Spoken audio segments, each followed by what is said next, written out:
Phoenix Collective. Welcome back to Taboo Talks with Krystal, the space where we dig into those tough, real life topics that so many people experience but rarely talk about. If you're tuning in for the first time, I'm Krystal Casey, your host, and today's episode hits close to home. Today, we're diving into a topic that affects so many people: healing after narcissistic abuse and toxic relationships. This is an experience that can really impact a person's self worth and even how they see their future. To help us navigate this conversation, I'm happy to welcome Michelle Spexarth, a trauma informed coach who specializes in supporting women who have survived these kinds of difficult relationships. Michelle's story is one of resilience and growth, and today she's sharing her insights on healing and claiming a life beyond survival. So if you're listening and you've ever felt held back by a painful past, this episode is for you.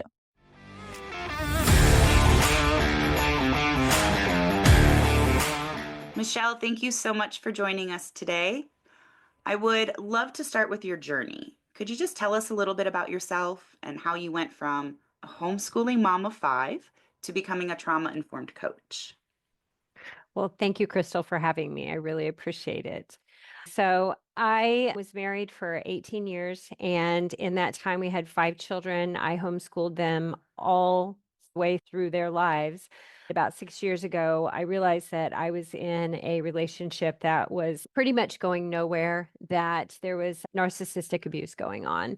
And I didn't have the name for it at that time. I just knew something wasn't right. And so I left and took the 5 kids with me. We had agreed that we were going to continue homeschooling.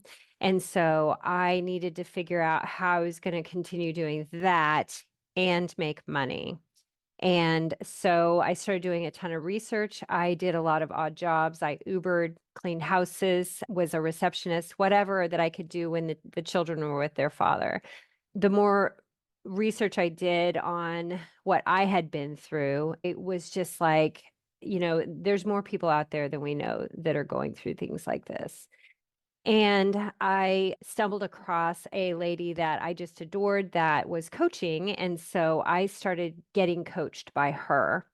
And I did that for a year. And then I was like, I totally want to do this. So I went and got certified through the life coach school and started coaching. And it's a crazy journey just because of all the stories you hear and being able to keep yourself in a place of all the emotions coming out for you when you're coaching. But that's definitely just training and getting used to that space.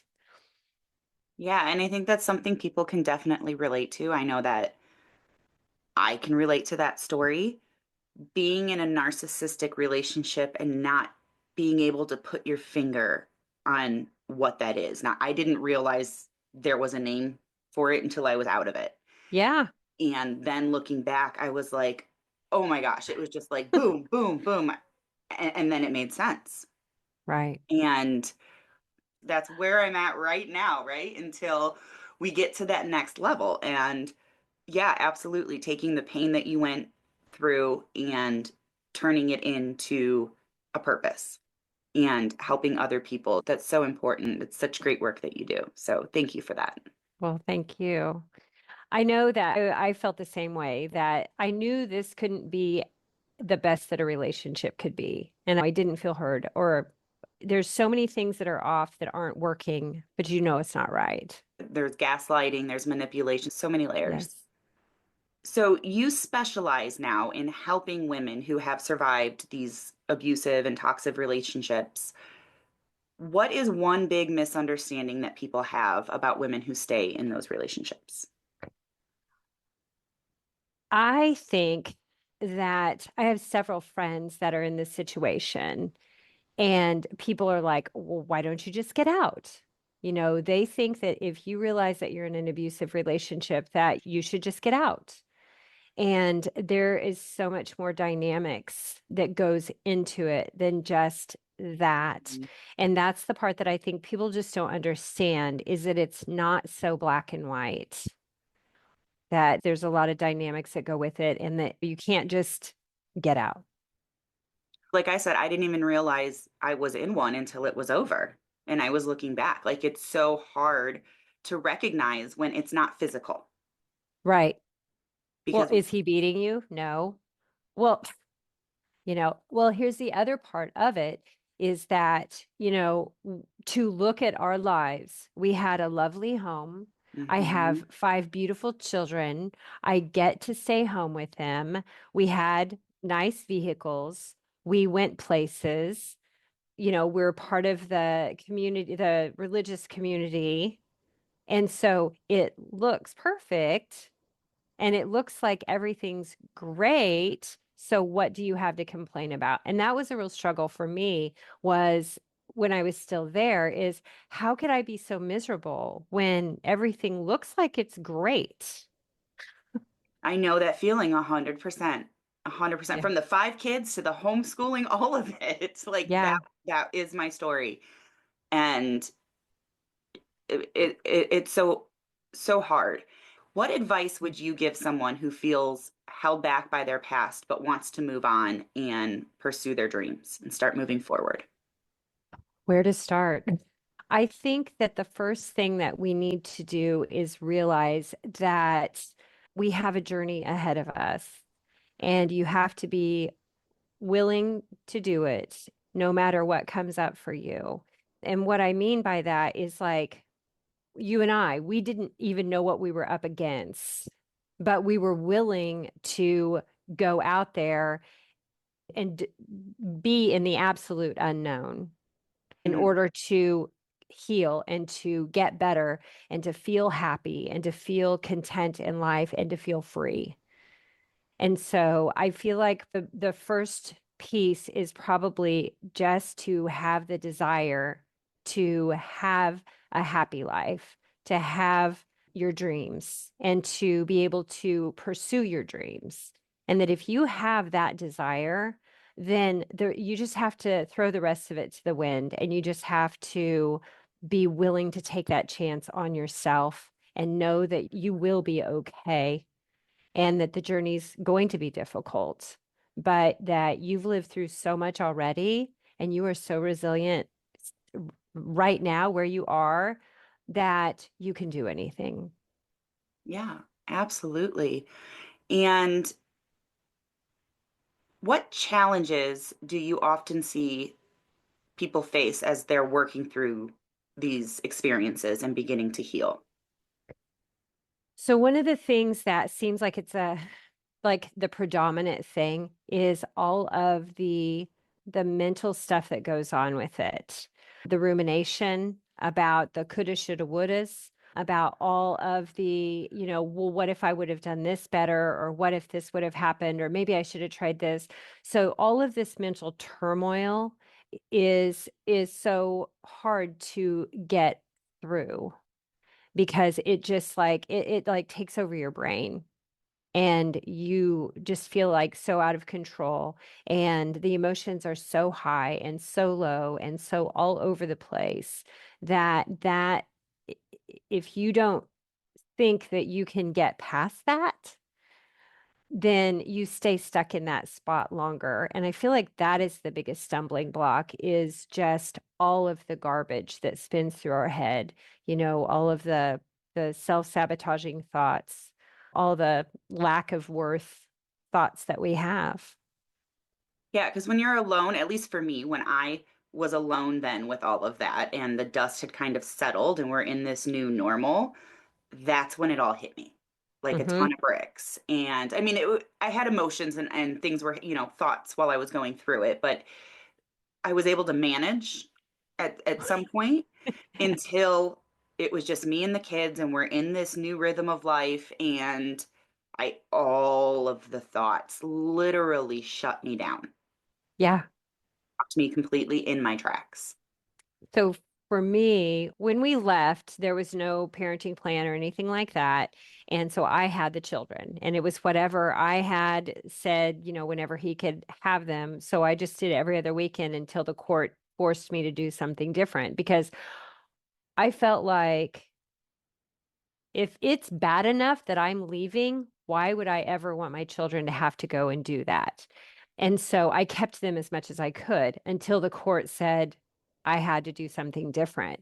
And then when I was alone by myself, when they went for his parenting time, for me, that was when it hit. And I was like, I remember sitting in a rocking chair the whole day. I didn't because I was just like, with everything going through my head and spinning through my head and the tears and yeah.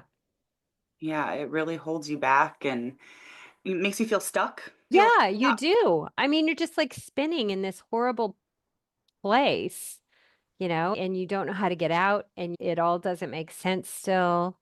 And that's why I think that having a guide or people to help you support through is so absolutely important.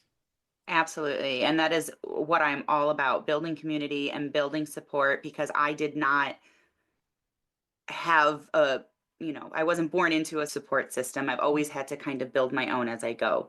And it is strong, small but mighty, right? There you It's a go. small but mighty community. And having that support is so important because I don't believe that any of us were meant to go through any experience on earth like this, like parenting, like healing, grief, trauma. We're not meant to go through any of that on our own.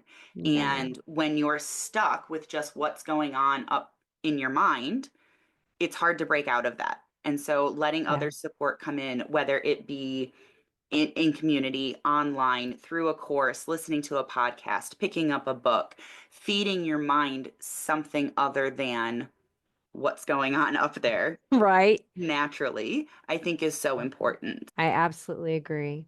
And we are social creatures. We were created to be with each other. And Mhm. so yeah, and that loneliness is the craziest loneliness that you could ever feel. I don't know that I felt anything like that before. One of my favorite sayings is, I never lose. I win or I learn. So, looking Mm. back on your journey, what would you say is your biggest mistake? And what lesson did you learn from it? Wow, my biggest mistake and what I learned for it. Okay, so I have brought this up several times in several different groups. I feel like probably my biggest mistake was not choosing an attorney in a more wise way. Interesting. And the reason is because the attorney that I chose had zero idea of what he was up against. I almost lost my kids because they were trying to go for full custody because all of a sudden I don't care about my children for some weird reason. And he wasn't really fighting for me, especially people that have been in that narcissistic abusive relationship. Their brain is not capable at that moment of being able to defend themselves, to stand up for themselves, or to even see things clearly. That was why I felt like, hindsight being what it is, I would have chosen an attorney that understood about narcissistic abuse. I would have chosen an attorney that was willing to fight for me and stand up and be my voice because I think that because of the way it turned out, that caused another level of abuse and trauma to happen that probably didn't have to. I never even thought of that before, but you're so right. Like, if you don't know what you're up against, you don't know what you're up against. Right. Do you have any final thoughts that you would like to share or any advice for our listeners out there before we wrap up? I would say that get yourself a good support group. If you don't have, a lot of us were isolated. And so getting a support group is very challenging. And so even if it's on Facebook or if it's, something in your area that's for abused women, something like that, to get that support group and to be resourceful. Because when you're resourceful, you're going to figure out what you need to do in order to survive in that moment. And then Mhm. you can move forward. And with every little step like that, then you're going to see what you're made of. And you're made of a lot.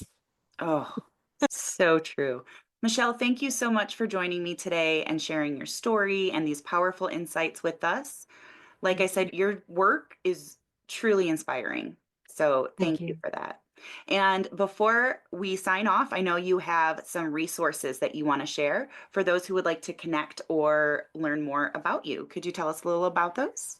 Okay, so I have a free Facebook group that I have weekly classes in. And I also have a 90-day Heal You, Heal Your Kids course that I offer.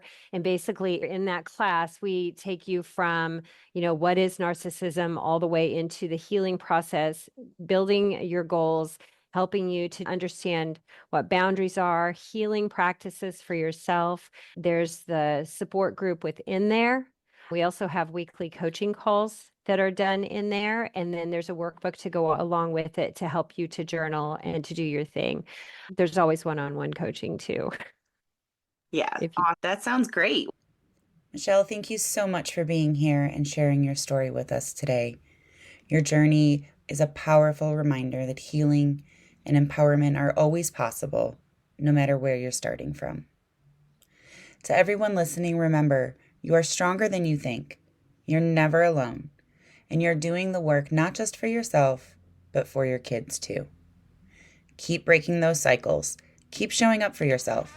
And I'll see you back here next week.